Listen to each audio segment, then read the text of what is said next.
네, 안녕하세요. 제주 녹색TV 네 번째로 인사드립니다. 김순혜입니다. 오늘은 지난 시간에 이어서 여전히 최성희님과 함께 평화의 섬 제주, 우리가 모두가 그 아름다운 그 관광의 섬 제주라고 하는 곳이 어떻게 군사기지가 되고 있는지에 대해서 그런 주장을 하시는 그 최성희님과 함께 이야기를 하나하나 나눠보려고 하는데요. 우선 자기소개와 인사 부탁드립니다. 네, 안녕하세요. 저는 강정마을에서 15년 이상 해군기지 반대 평화운동을 하고 있는 최성희입니다. 네. 최성희님이 지금 살고 있는 것이 해군기지가 있는 강정 마을이거든요. 아까 15년째 살고 있다고 했는데 어떻게 해서 강정에 살게 되셨는지 좀 자세히 이야기를 들려주시면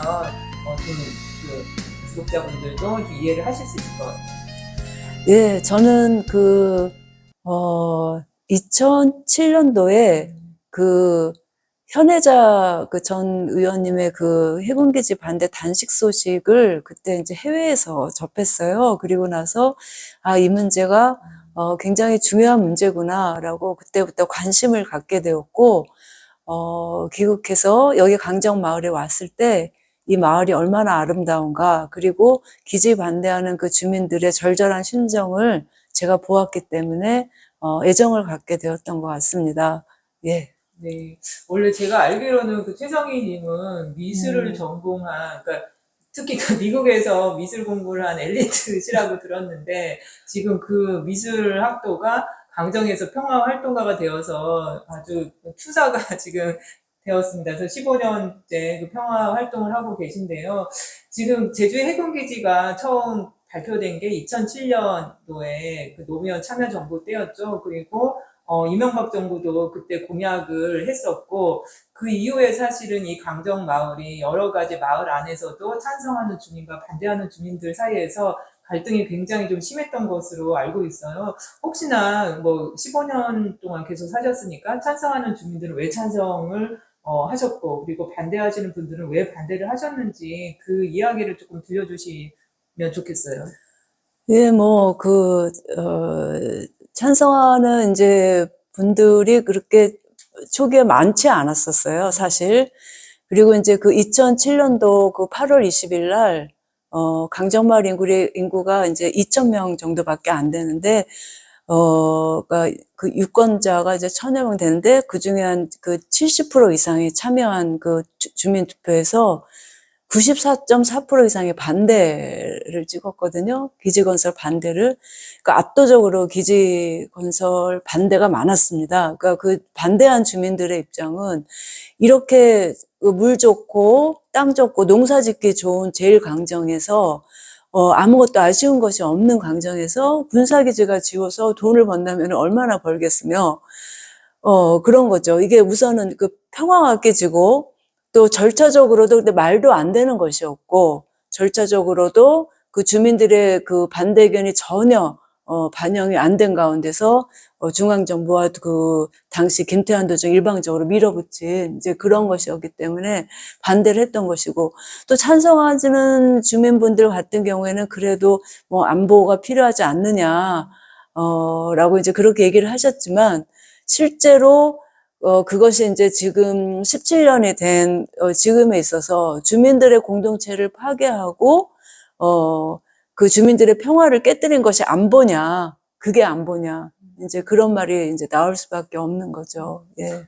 저도 약간 들었던 말 중에 기억이 나는 게 뭐냐면, 강정에 사시는 주민이었는데, 강정에 사시는 같은 친척하고 이 찬반 문제로 갈등이 빚어진 거예요. 근데 그 친척분이 어느 날은 와서, 야, 우리도 이제 스테이크 좀 먹고 싶다는데 왜 이걸 못하게 하느냐. 그래서 사실 안보 논리도 있지만 지역 주민들은 해군기지가 건설이 되면 그로 인해서 뭔가 지역이 발전될 것이다라는 그런 기대도 분명히 있었을 것 같긴 해요. 그래서 그 기대가 뭐 어떻게 실현됐는지는 좀 더 이야기를 나눠보면 좋을 것 같고요.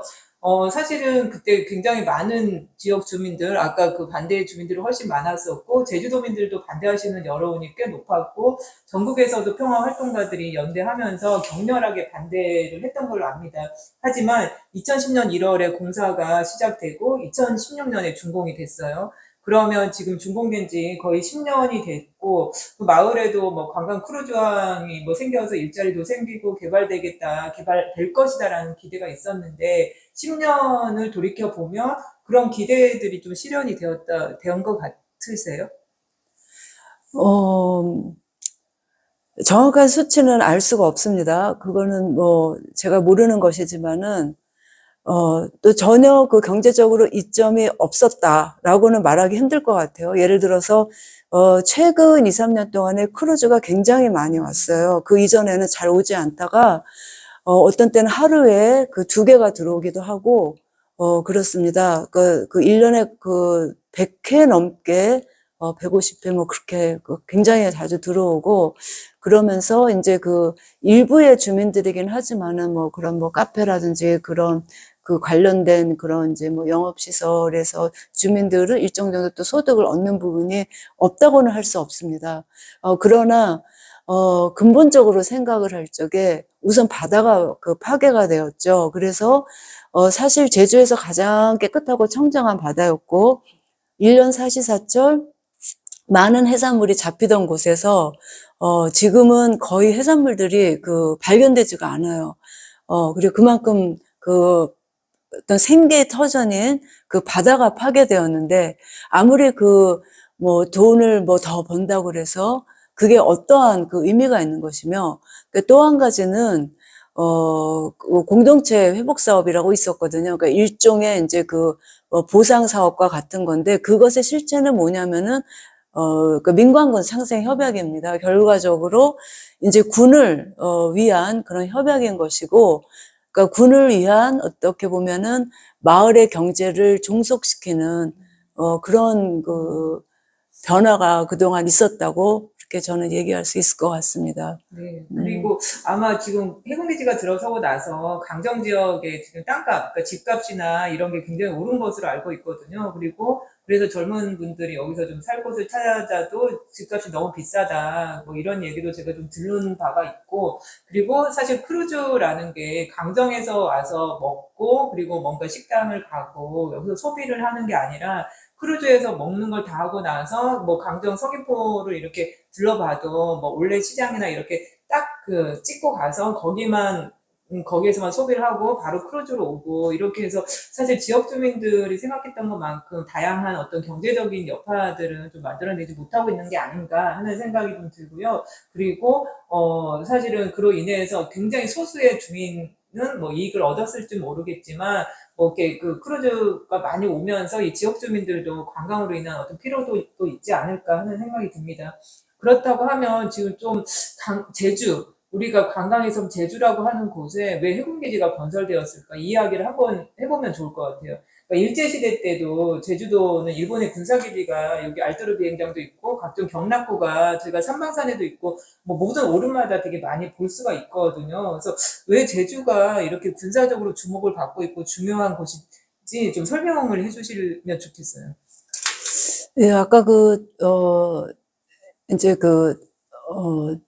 1930년대 그 이제 중일 전쟁과 관련해서 그 대전 그쪽에 이제 그 군사가 진행됐던 부분을 이제 그 언급을 그 하신 것 같은데 제가 그 부분은 지도로서 그 얘기를 하고 싶습니다.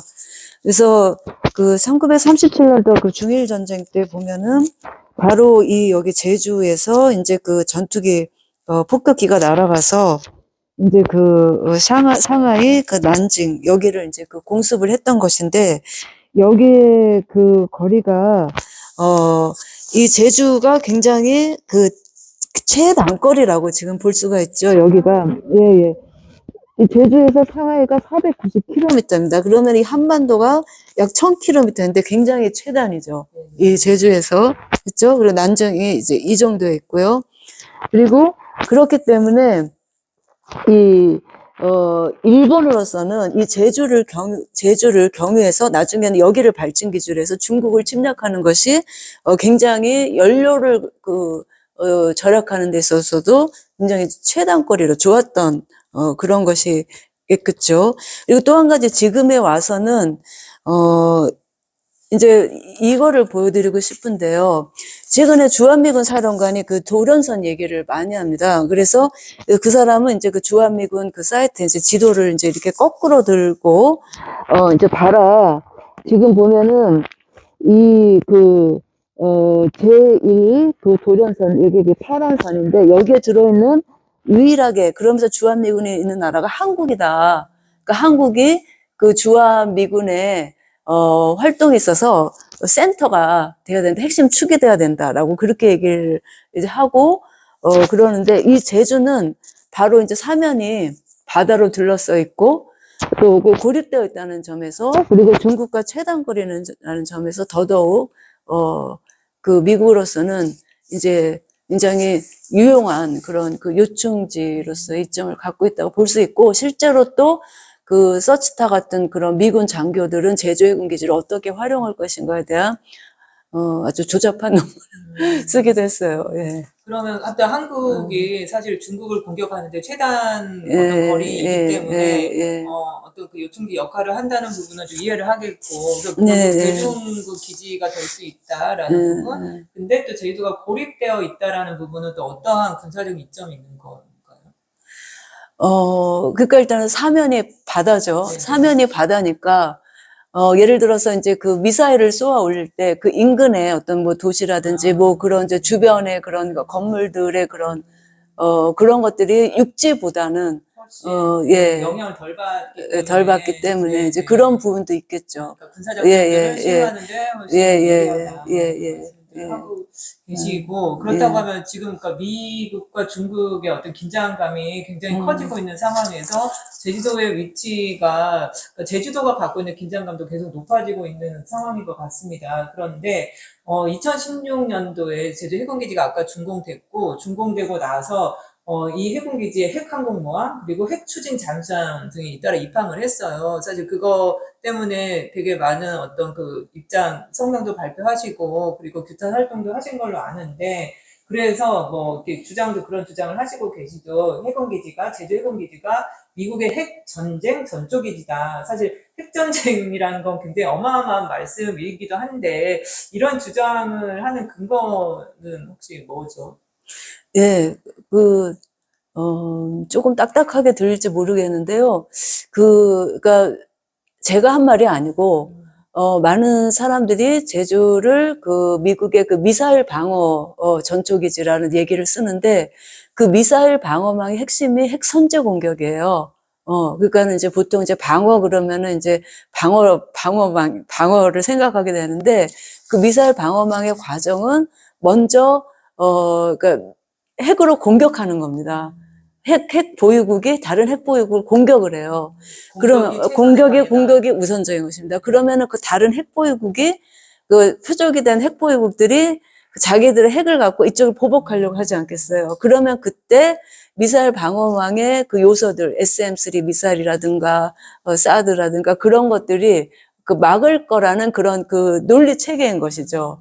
실제로는 총알을 맞춘다라는 것이 현실적으로 거의 불가능합니다. 그러나 그것이 불가능하게도 계속 그것이 주장되는 이유는 무기 기업에게는 돈을 벌어다 주는 그런 좋은 명분이 되기 때문이죠. 네. 그게 만약에 좀 더 현실화 된다 그러면, 그러니까 제주도가 갖고 있는, 제주도는 정말 그러니까 핵전쟁을 하고 있는 그 밑에, 그러니까 그 되고 있는 바로 직접적인 영향을 받고 있는, 받을 수밖에 없다라는 건데, 그러니까 좀 더 이런 우려들을 현실화시키는 게 뭐냐 하면, 최근에 그러니까 제주의 바다와 제주의 하늘에서 미국과 일본과 그리고 한국, 한미일 그 연합 군사훈련들이 계속 진행이 되고 있거든요. 그래서 사실은 이거는 어떤 중국을 되게 자극하는 요인들이 되기도 하는데, 어떤 훈련들이 좀 진행됐는지 좀 구체적으로 좀 알려주시겠어요? 예, 그걸 제가 봐야 되는데, 그게 이제 그 2023년도에, 그러니까 윤석열 정부 때, 이제 사실상의 그 한미일 그 동맹이 그러니까 구축이 되었거든요. 이제 그러면서 이제 그 한미일 이제 그 삼각 그 군사 동맹까지 이제 그 만들어지고, 그런 와중에 이제 그 2024년 4월 2일 처음으로 그 제주 동남방 해상에서 그 미 전략 폭격기가 이제 동원이 된 가운데 이제 그 한미일 공주 훈련이 있었고, 그 후 한 7개월 후에 같은 해에 그 이번에는 그 제주 동방에 그 한일 간 그런 그 방공식별구역, 중첩구역에서 또 역시 이번에 다른 미국의 전략 폭격기가 동원된 바 있습니다. 그리고 이재명 정부가 들어선 그 작년 7월에는 역시 여기도 제주도 남방 공해상에서 그래서 전략 폭격기가 동원이 됐어요. 그러니까는 제가 알고 있는 것만으로 최소 3차례 2024년부터 미국의 전략 폭격기가 동원된 가운데 제주 그 남방 해상에서 또는 그 공해상에서 그 훈련이 이런 공중 훈련이 있었습니다. 예. 네, 사실은 저희가 살고 있는 이 제주도 주변에서 바다와 하늘에서 정말 한국과 미국과 일본이 엄청난 군사 훈련을 하고 있음에도 불구하고 저희는 사실 이게 언론을 통해서 잘 보질 못하니까 어떤 군사작전들이 일어나고 있는지를 까맣게 모르잖아요. 그래서 여전히 좀 이렇게 평화로운 제주, 평화의 섬 제주, 그리고 아름다운 생태의 섬 제주, 뭐 자연과 인간이 공존하는 제주, 이러한 어떤 좀 이게 거의 뭐 좀 가짜뉴스처럼 저희를 좀 현혹시키고 있다라는 생각이 드는데, 그런데 사실은 이 한미일 군사훈련을 하는 것은 우리의 어떤 평화를 지키겠다라는 어떤 그 정부, 그러니까 윤석열 정부도 그렇고 이재명 정부도 그렇고 우리를 위협에 빠뜨리는 게 아니라 우리의 평화를 이렇게 지키겠다라고 해서 사실 진행하는 것일 텐데, 그런데 이러한 그 한미일 군사훈련이 사실은 우리의 평화를 더 강화시키기보다는 제주도와 그리고 그 한국 사회와 그리고 동아시아를 오히려 어떤 화약고로 만든다라는 주장도 있어요. 좀 이것이 왜 그런 주장들이 나오는지도 좀 설명을 해주시면 좋겠습니다. 그러니까 그러니까 굉장히 쉬운 비유를 들을 수 있을 것 같은데, 그러니까 한쪽이 계속 이제 무장을 하게 되면 다른 쪽도 긴장을 하고 그에 대응해서 무장을 하지 않을 수가 없잖아요.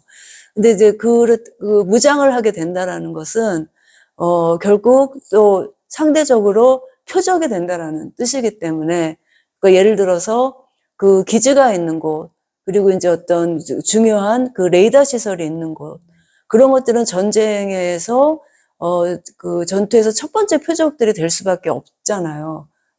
그러한 중요한 어떤 그런 군사 시설들.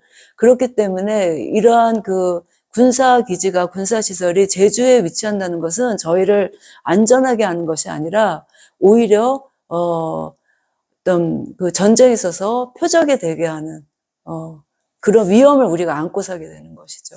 예. 그러니까 사실 군사기지는 표적이 될 수밖에 없다라는 말은 또 좀 동의가 되고, 제주도가 또 여러 해군 기지와 그리고 이후에 또 제2공항이 생기면 또 이게 공군기지로 만들어질 가능성이 높다라고 하기 때문에 제주가 점점점 표적화가 되는 건 맞는데, 이게 또 안보 논리로서 이게 그 전 뭐 도민들보다는 대한민국 또 국민들은 안보가 필요하다라고 하면서 제주의 군사기지화 되는 거에 대해서 저희만큼 또 두려움이나 민감성이 없을 것 같긴 해요. 그리고 최근에 국제 정세를 보면 우크라이나와 러시아 분쟁이라든가 또 이스라엘이 팔레스타인 점령한 거, 최근에는 그 트럼프가 베네수엘라를 침공해가고 대통령을 체포해가는 이런 정세들을 보면은 좀 이게 정말 슬프게도 이런 평화 논리는 점점 힘을 잃고 힘의 논리가 우세를 점하고 있는 것 같아요. 그래서 유럽도 최근에 군비 중강에 나서고 있고, 제가 또 뉴스를 보니까 지금 방산 그 산업 매출이 전 세계가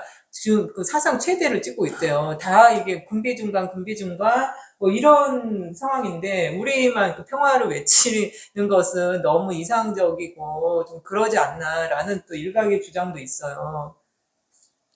평화는 해군도 많이 외치고 군대도 평화를 많이 얘기를 하잖아요. 그 말은 이제 그만큼 이제 평화의 개념이 오용되었다는 것인데, 트럼프 대통령이 가장 받고 싶어 하는 게 노벨 평화상이잖아요.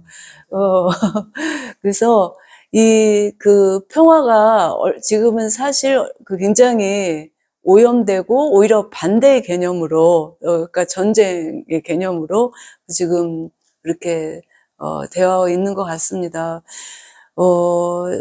최근에 아까도 말씀하셨지만은 베네수엘라의 마두로 대통령, 그리고 플로레스 여사 납치 부분과 관련해서 저는 이제 전쟁에 달라진 양상들이 있다고 보는데요. 그 전쟁에 달라진 양상들이라는 것은 우선 저는 첨단 기술이라는 말을 좋아하지는 않지만 인공지능이라든지 그런 우주군이라든지 전자전이라든지 사이버전이라든지 그런 모든 것들을 통합하는, 그리고 모든 그 여론 조작과 그런 모든 심리전까지 다 동원하는, 그런 전쟁 양상이, 벌어지고 있고, 그리고 그것이 전면전이라기보다는 어떻게 보면 표적처럼 딱 그렇게 표적을 탁 타격하는 이제 그런 식의 전쟁이 일상화되고 있는 것은 아닌지 좀 그런 우려를 갖게 되는데 이게 저만의 개인 의견이 아니고 많은 사람들이 이것이 파시즘의 도래와 함께 우려하는 그런 부분이라고 생각을 합니다. 그리고 저는 여기에 그러니까 무기 기업들이 그리고 이제 인공지능 기업들, 인공지능 데이터 기업들, 이러한 전쟁으로 인해서 이윤을 벌어들이는 기업들의 논리가 있다고 생각을 합니다. 그들은 마치 우리가 이러한 인공지능 세상에서 편하게 살 수 있고, 또 무기를 많이 팔아서 먹거리로 할 수 있고, 또 우주항공 산업이 우리에게 얼마나 먹거리가 될지, 이재명 대통령부터 그런 얘기들을 하잖아요. 예. 그래서 우리가 그런 논리들을, 뒤에는 무기 기업의 이윤이 있다라는 것, 그런 것들을 좀 꿰뚫으면 좋을 것 같습니다. 네, 사실은 이 힘의 논리가 또 군비중강의 논리 속에는 뒤에는 방산기업들의 어떤 또 거대한 힘이 또 작용하고 있을 것이다라는 또 이야기인 것 같은데, 그럼에도 아까 제주가 점점 어떤 군사기지화되고 그리고 표적화되는 것에 대해서 또 우려를 갖고 제주 시민사회도 제주도를 이런 핵무기 없는 섬? 이렇게 만들기 위해서 어떤 제도적인 장치를 계속 논의하고 있는 걸로 알고 있어요. 그래서 작년에도 제주의 비핵조례 제정과 같은 이야기들이 있었는데, 토론회가 있었는데, 이 비핵조례가 어떤 것인지 좀 설명을 듣고 오늘 이야기를 좀 마무리하도록 하겠습니다. 예, 사실 비핵에 관해서는, 제주가 평화의 섬에 대한 논의를 1990년대 초에 시작했을 때부터 계속 나왔던 것 같습니다. 그래서 이제 특히 이제 저도 최근에 알게 된 사실은, 제 지인을 통해서 알게 된 사실은, 심지어 2012년에 제주도정도, 당시에 제주도정도, 배주가 비핵화되는 것이 필요하다라고 그런 것까지 있었다고 그래요. 그래서 2012년 2월 10일에 제주가 세계 탈핵도시 선언문을 발표를 하면서 이때 핵발전소 건설을 차단해야 되고 핵무기와 모든 핵기업으로부터 평화의 섬으로 거듭날 것을 선언한다. 그런 식으로 이미 그런 비핵의 역사가 있었습니다. 근데 이것을 단지 이제 선언으로 하는 것이 아니라 조례로 만든다는 것은 그만큼 이제 제도적인 이제 구속력을 이제 얘기하는 것이고, 또한 그것이 설사 많은 영향력을 갖지 않는다고 하더라도 이후에 제주가 평화의 섬에 되게 하는 데 있어서 굉장히 많은 그런 발판의 구실을 할 것이라고 생각을 하고요. 그러나 저는 이게 이제 비핵 조례만으로는 불충분하고, 이제까지 우리들의 얘기에서 나온 것에서 이제 또 이제 이미 이제 언급이 되는 부분인데, 이게 이제 그런 고르바초프가 2009년에 이런 이야기를 했어요. 국제 관계들을 비무장화하고, 그러니까 서로 군비 증강을 줄이고, 군사 예산을 절감하고, 전쟁 예산을 줄이고, 그리고 새로운 종류의 무기를 개발하는 것을 종식하고, 그리고 우주의 무기화를 방지하는 것에 필요를 같이 이야기해라. 그래야만 핵무기 없는 세상에 대한 이야기들도 그게 현실적으로 될 것이다. 이제 그런 이야기를 했기 때문에 저는 이제 이게 비핵조례와 더불어서 우리가 군사적 긴장 관계를 낮추는 것, 그리고 또 우주 산업을 중단시키는 거 그런 것들 역시 중요하다라고 말씀드리고 싶습니다. 예. 네, 지금 핵은 사실 인류에게는 저는 굉장히 재앙과 같은 것이라고 생각을 하는데, 최근에 또 이재명 대통령은 또 그 원전을 다시 탈원전 계획을 좀 폐기했고, 그리고 뭐 핵추진 잠수함을 만들겠다라는 얘기까지 하면서 오히려 그 우리나라가 군비 경쟁에 같이 올라타지 않았나라고 생각을 합니다. 하지만 저는 뭐 한국의 대한민국의 평화, 그리고 세계 평화, 또 우리가 살고 있는 이 제주의 평화를 위해서는 집단 지성 그리고 시민의 움직임이 무엇보다 좀 필요하지 않을까라고 생각을 합니다. 오늘 제주 녹색 TV는 이렇게 마무리하도록 하겠습니다. 우리의 다정한 시선이 녹색 제주를 만듭니다. 네, 감사합니다. 감사합니다.